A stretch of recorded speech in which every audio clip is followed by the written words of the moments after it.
país. Se podrían poner muchos otros ejemplos relativos al eclecticismo ideológico inicial de ambos grupos, al manejo de la violencia en sus primeras etapas, la escenificación y el discurso propagandístico de las dos organizaciones,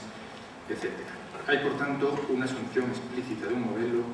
en tanto en cuanto es tomado como referencia genérica y otra implícita que se puede rastrear en la forma de operar, en las referencias para la etapa de propaganda armada, en el tipo de acciones, etc. Algo similar podríamos pensar y encontramos en la literatura sobre las organizaciones, en el caso de la española ETA, de la fracción del Ejército Rojo Alemán,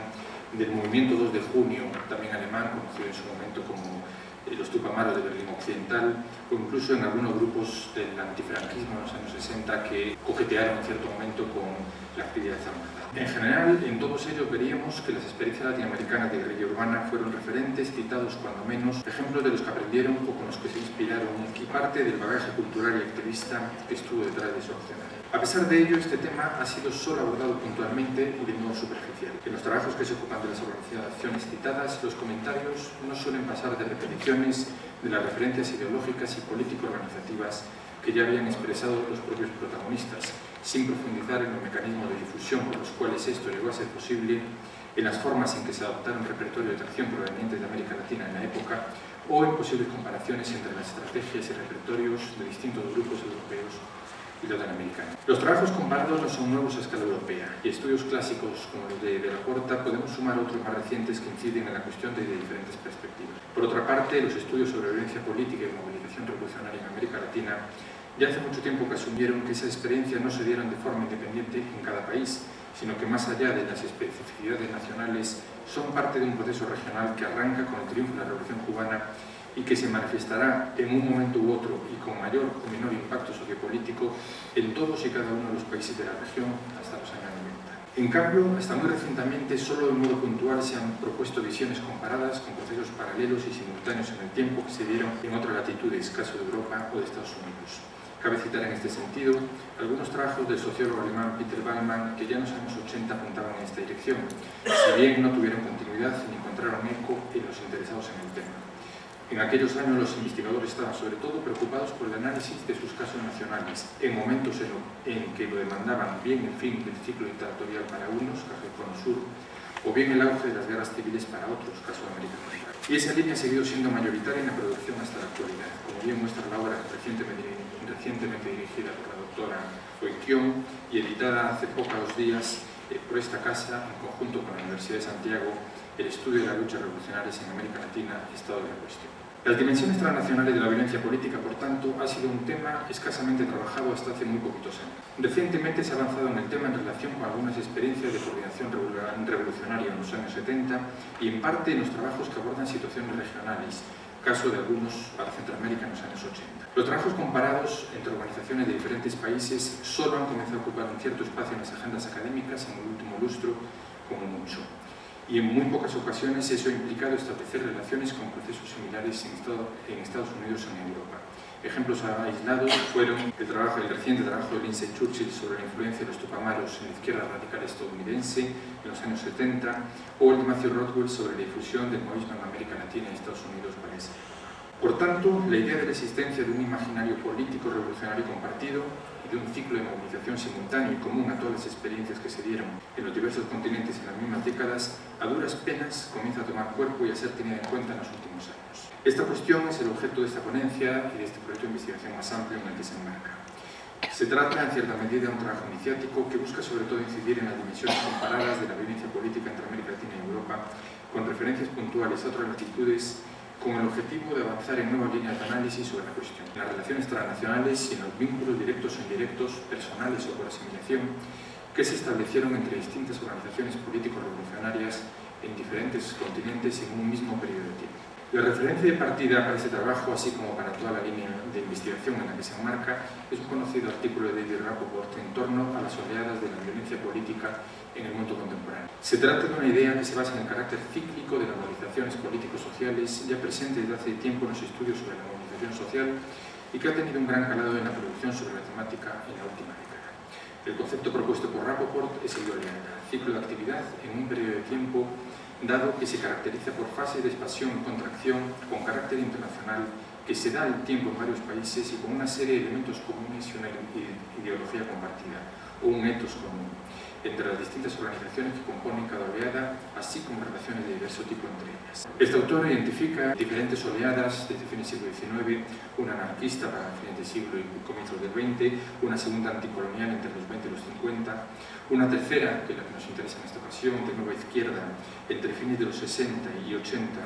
y cuyos protagonistas fueron los grupos, en la definición de Rapoport, los grupos terroristas occidentales y Oriente Próximo,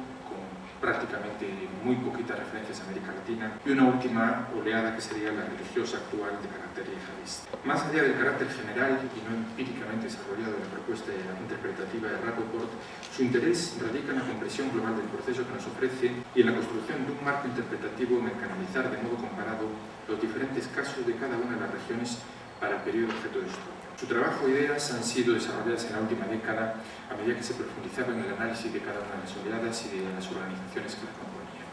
En el caso de Eduardo González Calleja, investigador madrileño, ha reformulado la propuesta de Rapoport puntualizando una serie de elementos clave, pero sobre todo una periodización por la que distinguiendo lo que está pasando en los años 20 y 30 y lo que pasa con el movimiento anticolonial a partir de la Segunda Guerra Mundial.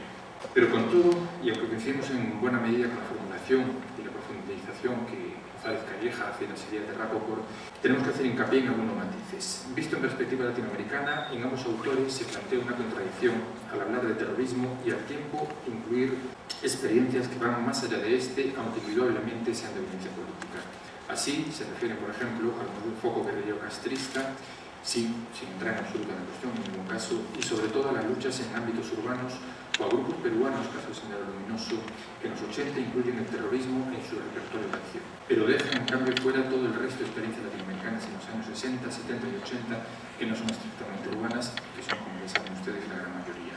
Por eso nosotros estamos trabajando en una reformulación de estas etapas que le dan un espacio especial a la nueva izquierda y que van a ser coetáneas en su inicio con el fin de la etapa anticolonial y a partir del año 79 que se produce la Revolución iraní también con la etapa yihadista.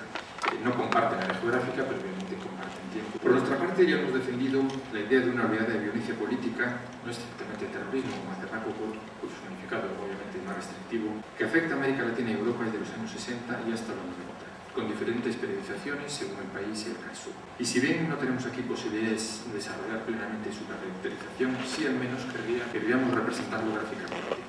En pantalla pueden ver una gráfica que construimos con Alberto Martín, con una selección de 98 casos que pertenecen a grupos armados de América Latina, Europa fundamentalmente, y algunos que se están empezando a incorporar del resto del mundo, y que nos hablan de varias cosas. En primer lugar, la simultaneidad de un ciclo de actividad a ambas orillas del Atlántico. Si se fijan, entre el año 59 y 96, aparece una oleada en donde se distingue claramente cómo, a través de esos picos, cómo aparecen, este es el criterio que toma la gráfica, el momento de aparición de cada uno de los grupos, independientemente de su duración y su repercusión, cómo aparecen simultáneamente, primero en América Latina y luego en Europa, organizaciones múltiples, cómo estas además tienen diferentes ciclos dentro de una misma oleada, es decir, es muy claramente percibible lo que ocurre en los primeros años 60 en América Latina, lo que ocurre en torno a los años 68, 69 y 70, que lo podemos ubicar sobre todo con la aparición de las organizaciones del Cono Sur, y un último pico para el caso latinoamericano en torno a los años 79 y 80, que obviamente tiene que ver con el impacto de Nicaragua y los procesos centroamericanos. Para el caso europeo hay un primer momento en el ciclo en relación con el post-68, la post-movilización y la aparición de las organizaciones armadas, y un segundo ciclo en la segunda mitad de los años 70, un segundo pico nuevamente, que tiene que ver con el desarrollo de esas organizaciones y cómo se van transformando sus luchas a lo largo de esa década. También la gráfica nos explica claramente cómo algo que ya propone Rapoport, cómo las oleadas de movilización sociopolítica y violentas especialmente nacen por cierto detonantes, pero acaban muriendo una vez son incapaces de generar nuevos grupos que sustituyan a los anteriores o los anteriores son capaces de reformularse en nuevas organizaciones y por tanto acaban en este caso en los años 90. El detonante que inaugura el ciclo del que nos ocupamos sería la Revolución Cubana, obviamente. En conjunción con otros elementos de carácter internacional por una parte y nacionales por otra, dio pie a la aparición de una nueva izquierda con características comunes compartidas en cuanto a posicionamiento ideológico político, aspiraciones de transformación social y repertorios de acción y movilización. Es producto de su época y de su contexto histórico y por tanto se vio claramente influida por los movimientos de liberación colonial previos, por la reacción generalizada y que todos los grupos organizados lleguen a pasar de sus etapas iniciales y tengan una mínima repercusión sociopolítica. Además, son necesarias otras variables como el contexto en el que viven, el mensaje que elaboran o la oportunidad para su desarrollo. La identificación de estos personajes, los diferentes roles de cada uno en la construcción del discurso y de la organización o el análisis del carácter de aquel a efectos de movilización son líneas de trabajo e interés futuro. Nos preguntamos qué papel jugó el editor italiano Gianfranco Giacomo Feltrinelli en los grupos radicalizados milaneses en torno a 1970. Feltrinelli es uno de esos conectores cruciales que tanto por su capacidad económica como por su labor editorial y por sus relaciones tiene la posibilidad de poner en contacto los discursos elaborados en este caso por los teóricos latinoamericanos con aquellos grupos que se están generando a nivel local. La influencia de su labor directa o indirecta merece un análisis específico que está todavía por realizar y que es parte de este proyecto de trabajo. Feltrinelli es un editor, es un multimillonario, es un personaje a la izquierda del Partido Comunista de los años 50, a pesar de que había militado desde el año 45 en el propio Partido Comunista Italiano, que en cierto momento de Cuba, esa imagen anterior no refleja la intimidad que durante muchos años tuvo con Fidel constantemente en múltiples viajes a la isla y que a partir del fin de los años 66-67 comienza a editar compulsivamente y a distribuir en Italia de forma clandestina, personal, por ejemplo, a los propios fundadores de las Brigadas Rojas, pero a editar además para el público general todo aquello que tiene que ver con el movimiento revolucionario latinoamericano. Esa pequeña lista tiene la relación de los primeros títulos de la colección de documentos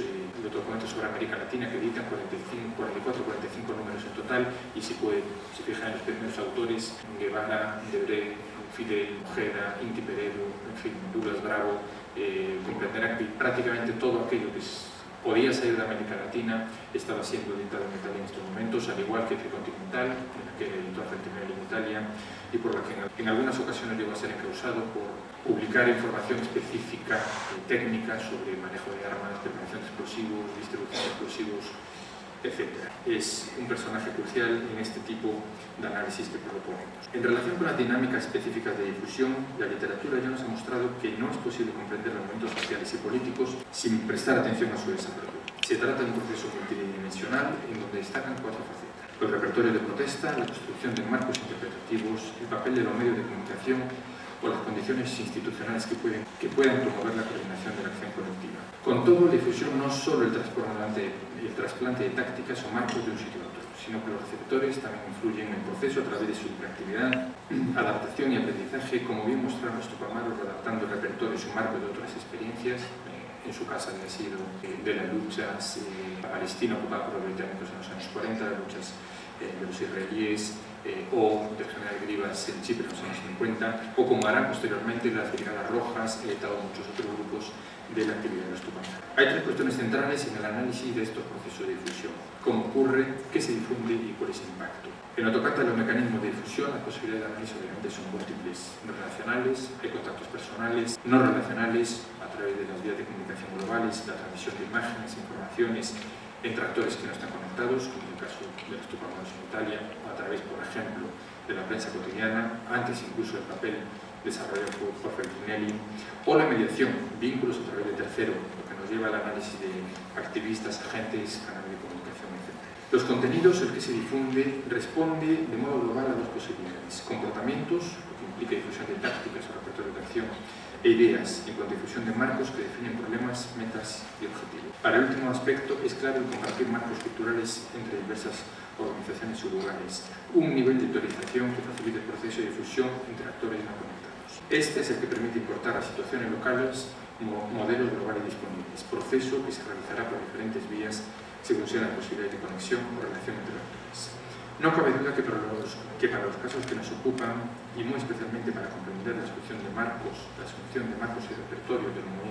movimientos revolucionarios latinoamericanos por parte de las organizaciones armadas europeas en los años 70, el enfoque propuesto es claro y ejemplificador a la hora de orientar investigaciones específicas. es especialmente útil a la hora de superar dos limitaciones. En primer lugar, la idea del contagio subversivo. Nuestra hipótesis, en función del conocimiento de algunos casos europeos, especialmente el caso de Brigadas Rojas y algunos grupos españoles, es que la movilización de estos actores armados responde a procesos internos relacionados con luchas sociopolíticas propias y no al trasplante crítico de modelos foráneos en sociedades sin conflicto. Diferente es, y en este punto sí las investigaciones comparadas podrían arrojar luz, que una vez iniciada la movilización, o habiéndose decidido a ella y necesitando referencias para su definición o ejecución, los desafiantes busquen referencias externas frente a su camino. Ahí entraría el análisis de la difusión, recepción al que acabamos de referirnos, que debería concluir con el del impacto de ese proceso en las organizaciones desafiantes, en otras de la sociedad civil o incluso en los marcos regulatorios de los países.